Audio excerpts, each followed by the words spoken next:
El COVID nos ha dejado lecciones en materia de políticas públicas, por ejemplo, para la salud y para la ciencia. ¿Cómo tenemos que actuar nosotros como sociedad, como gobierno, como iniciativa privada en este momento y en el futuro inmediato? ¿Qué nos corresponde a cada uno de nosotros? Acompáñanos a conversar con el diputado Sergio Gutiérrez Luna, secretario de la Comisión de Puntos Constitucionales de la Cámara de Diputados, y con el analista Guillermo de Loya.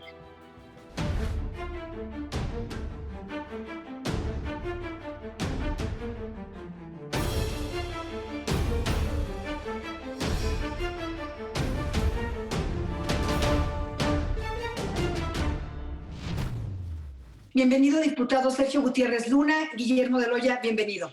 Muchas gracias. Diputado, si bien este tema de la pandemia ha tomado a todo el mundo, no solo a México, por sorpresa, ustedes como representantes populares, ¿qué medidas de urgencia han tomado frente a esta situación que a mucha gente la tiene en la desesperación, en la incertidumbre y en la impotencia a veces? En la parte meramente legislativa, que ese es nuestro trabajo, evidentemente, somos legisladores, lo que vamos a hacer en estos días es analizar una propuesta para ver de qué manera puede haber una redistribución de ingresos, del presupuesto, de los ingresos, para dirigirlos a esta emergencia económica. Estamos en una situación inédita, en una situación que nunca se ha vivido, que amerita o va a ameritar que haya una reingeniería en el gasto que habíamos programado en diciembre. Entonces, esas son las acciones como inmediatas que vamos a estar teniendo en estos primer mes, 2 meses de este problema, ¿no? Guillermo de Loya. Sí, pues estamos en un escenario inédito, sí, sin duda, de gran preocupación, pero que requiere una enorme ocupación, y esto implicará el rediseño de varias cuestiones. Rediseño de un sistema de salud, que no es la última vez que seguramente nos puede pasar esto. Tendremos que estar preparados para futuras contingencias en lo eventual.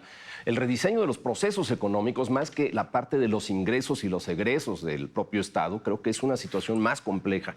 Y finalmente, una cuestión que nos ocupará a todos, que es el rediseño también de un nuevo sistema de convivencia social, que todos esperamos que sea positivo. Sí, diputado. Yo coincido que evidentemente el sistema de salud debe de rediseñarse, un rediseño profundo que implicará una inversión grande también. Es algo que durante muchos años se ha tratado de hacer en el discurso, pero la realidad no se ha logrado. Nosotros nos vamos a meter a fondo en ese tema. Por cuanto hace el tema de la convivencia social, yo creo que esta es una parte muy importante. Este confinamiento está dejando otros problemas adicionales.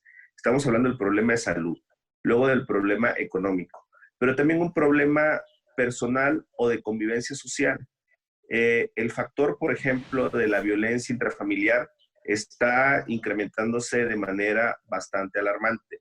Necesitamos también en este momento atender estos esquemas. Yo quisiera retomar este tema de la economía, diputado Sergio Gutiérrez Luna. ¿Por qué? Porque ya estamos en franca recesión, hay que decirlo, no solo es de México, es global, ahí están los números de la caída del Producto Interno Bruto. Esto ya es un problema muy serio que no vamos a resolver de la noche a la mañana. Y por otra parte, serían 2 puntos, diputado. El tema de la economía, de la recesión, hay que decirlo con todas sus letras, porque la gente se queda sin empleo. El tema de la economía... puede haber distintos caminos. Yo creo que todos ellos válidos y analizables. Nosotros, el gobierno, ha presentado una propuesta para de entrada soltar 650,000 créditos, de los cuales llevan entregados aproximadamente entre 70,000 u 80,000 créditos. Estos créditos, que son para micro y pequeños empresarios de 25,000 pesos, vienen a generar la economía. También se ha hablado mucho de que deben de cancelarse algunos proyectos para reencauzarse a otros gastos. Nosotros consideramos que no, porque justamente estos proyectos son los que mueven a la economía. Es decir, estas medidas contracíclicas van a ir de alguna manera paliando en la medida de la intensidad de este golpe económico que es mundial y que además se ha de alguna manera acentuado con el problema petrolero, el exceso de oferta petrolera que ha tirado los precios del petróleo de manera drástica en todo el mundo. Incluso el petróleo, el West Texas, se ha tenido números negativos, cosa que nunca había sucedido. Todos estos fenómenos nos llevan a tomar soluciones diversas, pero yo lo que veo es que es un tema de etapas. Estamos ante una carrera de resistencia, no de velocidad. El decir, vamos a sacar todo el dinero en este momento puede implicar que en 1 o 2 meses no tengamos recursos para tal o cual cosa. Se ha hablado incluso a nivel mundial que el efecto o el brote del virus puede ser recurrente. Entonces imaginemos, y digo, no lo deseo, pero imaginemos que tengamos otro momento de confinamiento. Tenemos que estar preparados para ese momento. Son cosas que tenemos que de alguna manera prever como de mediano y largo plazo y no estar en el día a día tomando decisiones que puedan solo ver en el momento. Ya que se habla de mediano y largo plazo, pues bueno, todo apunta para que el mundo en sí gire hacia el consumo de energías renovables, no necesariamente provenientes de la combustión de petróleo ni de recursos fósiles. En esta situación, caray, veo que quizá nos estamos rezagando como país. Tenemos una apuesta muy fuerte por este tipo de consumo cuando vemos que el mundo está girando hacia otro lado. Tiene razón, completamente toda la razón. Hace poco el presidente hizo un anuncio en el sentido de que tenemos que explorar más y desarrollar más el tema de energías limpias. Eso sin dejar de lado el tema de los hidrocarburos. Tiene que ser algo paralelo para ir avanzando y en el momento de la transición donde ya todo el mundo estemos en energías limpias, México esté preparado. Todos esos temas evidentemente se están encauzando, se están encaminando. Y yo creo que este fenómeno natural, no positivo, nos lleva a sacar lo mejor de nosotros. Yo creo que es una oportunidad esta para que todos hagamos un esfuerzo en valorar la vida, en primer lugar. En segundo lugar, valorar los recursos naturales y también la solidaridad humana. Por eso yo hablaba al principio, ¿qué hacemos los legisladores? Lo primero que tenemos que hacer es dar la cara y estar cercanos a la ciudadanía, que es lo que más se está valorando ahorita, la empatía y la solidaridad. Gran responsabilidad que tienen los legisladores. Yo recuerdo un artículo que publicaste el año pasado donde hablabas, por ejemplo, de las nuevas tecnologías. Si algo ha crecido ahorita es el comercio electrónico. Hablabas de repensar la educación y, bueno, también de dejar a un lado las profesiones que son obsoletas. A la luz de lo que estamos viviendo, ¿qué dirías sobre estos dos temas? Repensar la educación y hacia dónde tenemos que dirigirnos en materia de profesiones para nuestros jóvenes.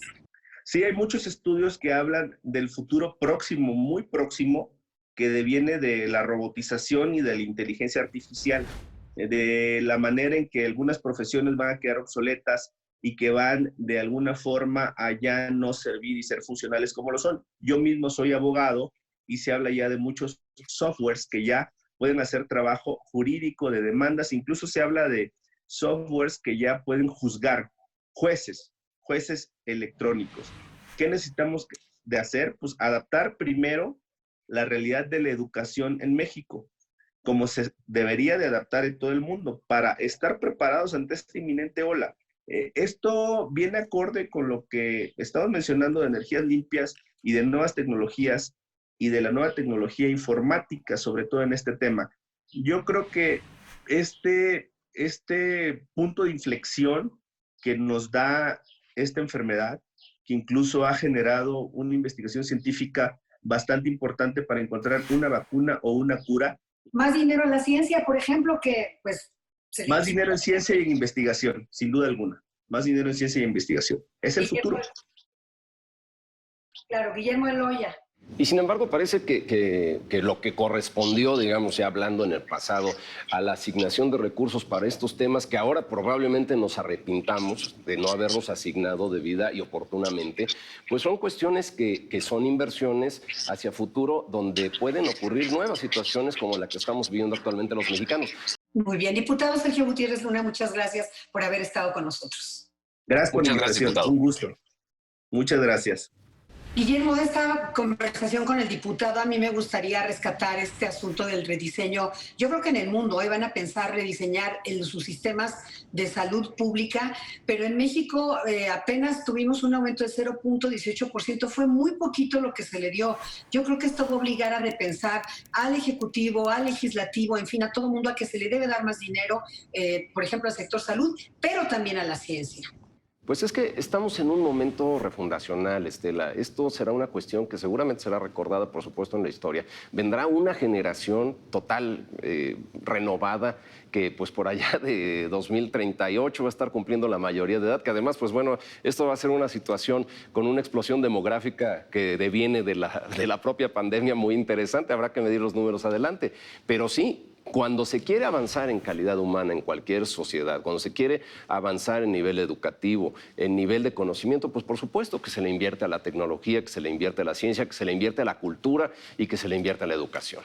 Culturalmente, ¿qué nos pasa? ¿Qué está surgiendo en varios de los mexicanos que han atacado a las personas, a los médicos, enfermeras, a los sanitarios que están ahorita en la línea de batalla? Pero por el otro lado, también nos debe obligar a repensar, aunque dicen los que saben, los que estudian la conducta humana, que en cuanto termine el confinamiento vamos a volver a ser iguales. Ojalá no sea así, Guillermo, ojalá cambiemos, y también que cambien los políticos, porque justamente acabamos de hablar un político y la pregunta es, si antes había poca credibilidad, él hablaba de estar cerca de la gente. Quizá, ¿tú crees que esto representa un antes y un después también para el ámbito político? Porque vemos en las redes sociales justamente la ciudadanía, cómo se están desplazando una corriente con la otra, y eso no es sano en ningún momento, pero en este menos que nunca. Esto es la puntilla, yo estoy seguro que esta es la puntilla para minar la credibilidad que se tiene sobre partidos políticos, sobre políticos en sí, aquellos que siguen sosteniendo las viejas formas de la política, como siempre se dice. Creo que esta es una nueva oportunidad para generar esos nuevos vínculos, pero reales, de solidaridad, de empatía, de vínculos fuertes que se tejen en el entendimiento mutuo de que requerimos de una patria consolidada, una patria fuerte. Esa no la hace el legislativo, no la hace el Senado, bueno, cumple con su parte, pero no necesariamente es una labor asistencial del propio gobierno el generar ese sentimiento de patria, así, tal cual nos abriga, nos conmueve, para poder salir adelante. Nosotros tenemos una gran cantidad de recursos, como país, una fuerza humana increíble, y pues creo que es el momento, repito, de generar una nueva fundación del pensamiento mexicano hacia adelante para demostrar que sí podemos. Un nuevo pacto social, dirías, algo en el que no necesariamente, digo, sería genial que lo encabezara el gobierno, pero todos tenemos que poner de nuestra parte para este nuevo pacto social. ¿Quién debería encabezarlo? ¿Dónde están los liderazgos? ¿Qué tenemos que hacer nosotros, cada uno de nosotros, desde nuestras casas, desde nuestros empleos, en fin? ¿Cómo hablar de este paradigma, sin duda, que representa el coronavirus y los efectos devastadores que ha causado en distintos sectores? Yo creo que el pacto, como sea, ya sea explícito, tácito, no debe primero de tener de ninguna forma raja política ni beneficio político para nadie. Debe ser una cuestión basada, fincada, sustentada en el entendimiento real de que pues, es una oportunidad para el país en conjunto, para nosotros los mexicanos. ¿Quién no quiere un mejor sistema de salud? ¿Quién no quiere, por supuesto, un mejor comportamiento social? ¿Quién no quiere un México ganador, competitivo? Creo que todos lo queremos. Nos falta entendimiento, nos falta verdaderamente interiorizar eso, y se dice que la esperanza en realidad es la certeza de que lo que se desea en el presente sea concedido en el futuro, y yo estoy esperanzado en un México mejor. Muchas gracias, Guillermo de Loya, y muchas gracias a usted por acompañarnos en una emisión más de Ruta ADN 40.